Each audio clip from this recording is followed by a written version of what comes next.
لانے کی کوشش کرتے ہیں.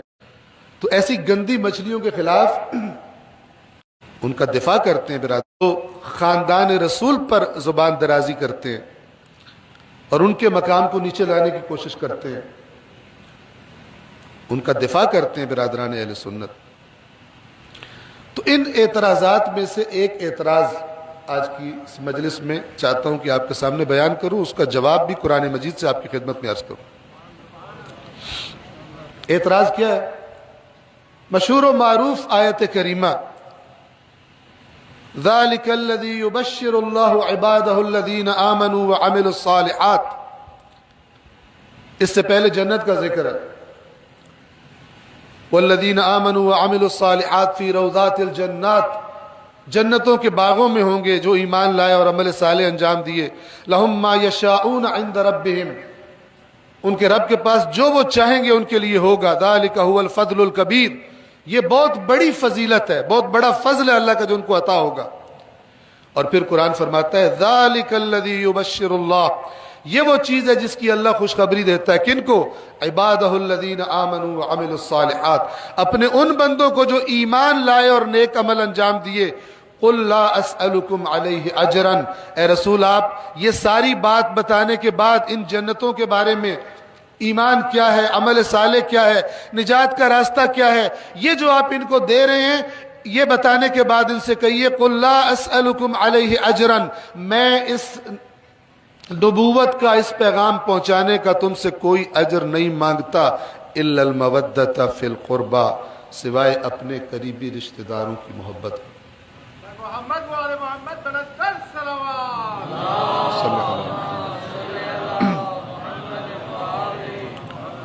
ومن یقترف حسنۃ نزد له فیہا حسنا, اور جس نے بھی نیکی اکٹھی کی ہم بڑھا دیں گے اس کی نیکی کو. اللہ تعالیٰ فرما رہا ہے ان اللہ غفور شکور, اللہ بڑا مغفرت کرنے والا اور شکر گزاری کرنے والا, اچھے کام کا قدردان ہے. اللہ کی شکر گزاری یعنی قدردانی, اور وہ بڑے انعامات دے کر, بڑی نعمتیں دے کر قدردانی کرے گا اللہ. تو یہاں پہ لوگوں نے کہا کہ بھلا یہ, توجہ فرمائیے گا, بھلا یہ کیسے ہو سکتا ہے کہ رسول صرف اپنے خاندان کی بات کرے, رسول صرف اپنے خاندان کی بات کرے. یہ رسول جیسی ہستی کو زیب نہیں دیتا کہ اپنی اولاد کی, اپنی آل کی, صرف اپنے خاندان کی محبت کی بات کرے. بھائی رسول نے اپنی ساری امت کی محبت کی بھی بات کی ہے, لیکن آل کے لیے مودت طلب کرنا یہ معاملہ باقی امت سے جدا ہے اور خاص ہے. اور اگر تمہیں رسول کی یہ بات نہیں سمجھ آ رہی اور تم سمجھتے ہو کہ یہ رسول کے ذوق کے مطابق نہیں ہے, تو آؤ ہم تمہیں بتاتے ہیں, قرآن پڑھ کے دیکھو. اگر تم رسول کے ذوق کے مطابق نہیں سمجھ رہے تو یہ انبیاء کی اولادوں کا انتخاب کرنا, ایک نسل کا انتخاب کرنا, ایک ذریت کا انتخاب کرنا, ایک آل کا انتخاب کرنا, ذوق خدا بھی قرآن میں یہی ملے گا تمہیں.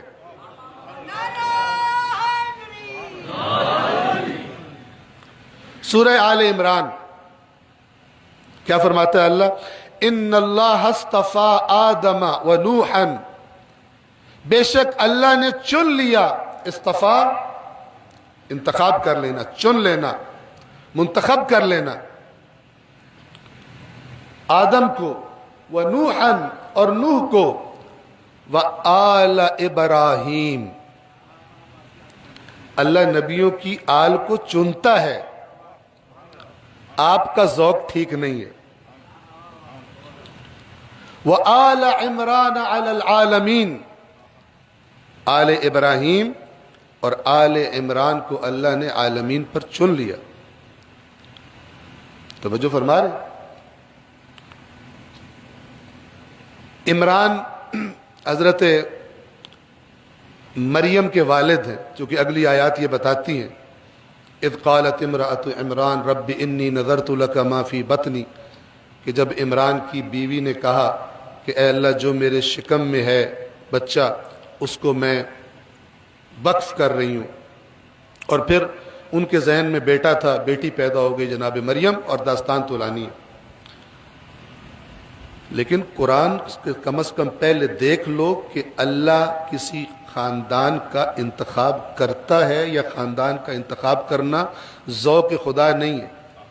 اگر ذوق خدا پاؤ قرآن میں ایسا کرنا تو پھر یہ نہ کہو کہ اپنے خاندان کی بات کرنا نبی کا ذوق نہیں ہو سکتا۔ نبی کا بھی ذوق ہے، اللہ کا بھی ذوق ہے، تمہارے ذوق میں پرابلم ہو گئی۔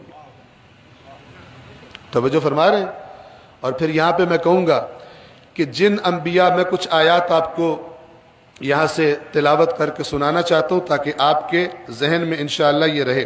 یہ سورۃ الانعام ہے اور اس کی آیت نمبر 83 سے 83 سے میں پڑھ رہا ہوں۔ وَتِلْكَ حُجَّتُنَا آتَيْنَاهَا إِبْرَاهِيمَ عَلَىٰ قَوْمِهِ، اور یہ ہماری حجت تھی جو ہم نے ابراہیم کو اس کی قوم پر عطا کی۔ نرفع درجات من نشاء، جس کے ہم چاہتے ہیں درجات کو بلند کر دیتے ہیں۔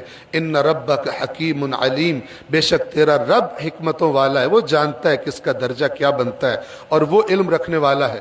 وَوَهَبْنَا لَهُ إِسْحَاقَ وَيَعْقُوبَ، بس یہ بات یاد رکھیے، یہ انبیاء کی اولادوں کی ذریت کی بات ہو رہی ہے۔ ان میں اور ہمارے نبی میں فرق یہ ہے، اور ان کی اولادوں اور ہمارے نبی کی آل میں فرق یہ ہے کہ ان کے بعد نبیوں نے آنا تھا، ہمارے نبی کے بعد کسی نبی نے نہیں آنا تھا۔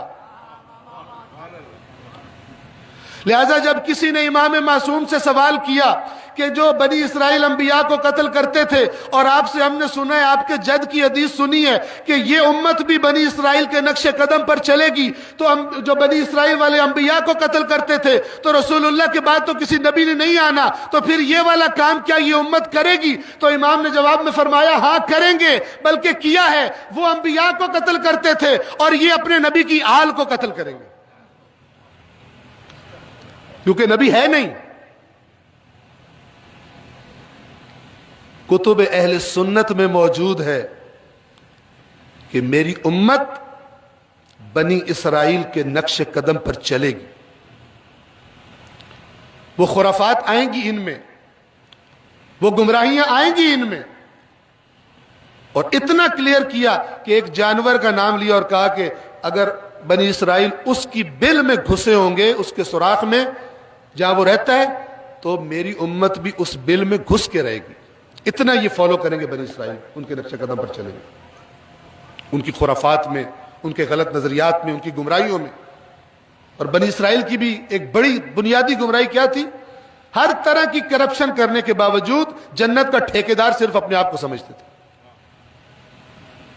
گمراہ کر دیا تھا ان کے علماء سو نے ان کو، قرآن نے بیان کیا، لمبی داستان ہے، یہاں وقت نہیں۔ بس فرق یہ ہے کہ ان نبیوں کی اولاد میں سے بھی نبی ہوتے تھے، چونکہ نبوت ختم نہیں ہوئی تھی، لیکن سرور کائنات پر نبوت ختم ہو گئی۔ لیکن انہی سرور کائنات نے بتایا، میرے بعد نبی تو کوئی نہیں ہے، لیکن حسن و حسین جنت کے سردار ہیں۔ حسن و حسین جنت کے سردار ہیں، ان کی ماں نساء العالمین کی سردار ہیں، یہ دونوں جنت کے سردار ہیں، اور ان کا باپ ان دونوں سے افضل ہے۔ یہ بھی اسی نبی نے بتایا ہے، کتب شیعہ میں نہیں، کتب اہل سنت میں موجود ہے۔ یہ سب ہونے کے باوجود آپ اندازہ لگائیے اس کے ایمان کا کہ جو ان کو گھٹانے پہ تلا ہوا ہے، ان کے اعمال پر اعتراض کرنے پر تلا ہوا ہے۔ آیات سنیے،